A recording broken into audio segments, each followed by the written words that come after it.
கோவிலில் என்ன சிறப்புன்னு கேட்டால் எல்லா வாகன போக்குவரத்து உள்ள அத்தனை மக்களும் இந்த வழியாக போகிறவங்களும் சரி வரவங்களும் சரி இந்த கோவிலை கும்பிட்டு போனால் நல்லது நடக்குதுன்னு ஒன்று. அதுக்கு அடுத்தது என்னென்னா இந்த முனீஸ்வரனை கும்பிட்டா நிறைய பேருக்கு பிள்ளைகள் இல்லாத பிள்ளை பேர் இல்லாதவங்களுக்கெல்லாம் பிள்ளைகள் பிறகுதுன்னு ஒரு இது ஐதீங்குது. அதனால் பொதுமக்களும் சரி போக்குவரத்து மக்களும் சரி அதே போல் இந்த மேல்மலையனூர் கோவில் போகிற மக்கள் அனைவரும் இந்த கோவிலில் வந்து தான் முதல்ல தரிசனம் பண்ணிட்டு தான் அந்த கோவிலுக்கு போவாங்க.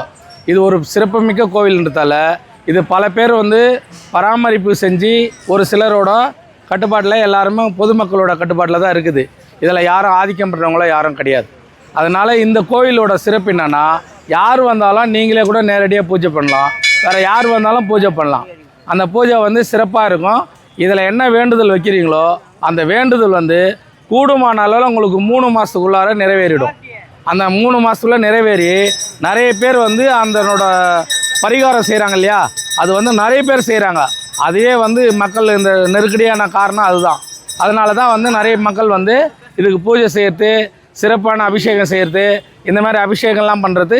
இன்றைக்கி நாங்கள் வந்து அபிஷேகம் பண்ணுறது காரணம் என்னோடய பெரிய பிள்ளைக்கு திருமணம். அதனால் நாங்கள் வேண்டுதல் பண்ணின்னு ஏற்கனவே ஒரு வாட்டி அபிஷேகம் பண்ணோம். அந்த அபிஷேகத்தில் எங்களுக்கு எல்லாமே நிறைவாக அடைஞ்சிட்டு அதனால் திருமணம் கை கூட்டி நாங்கள் பத்திரிகைலாம் அடிச்சிட்டோம். அந்த திருமணம் நடைபெற இருக்கிறதுனால நாங்கள் வந்து திரும்பி ஒரு தரம் அபிஷேகம் பண்ணி இந்த முனீஸ்வரனை நாங்கள் கும்பிட்றோம். இதுதான் இந்த தெய்வத்தோட மகிமை.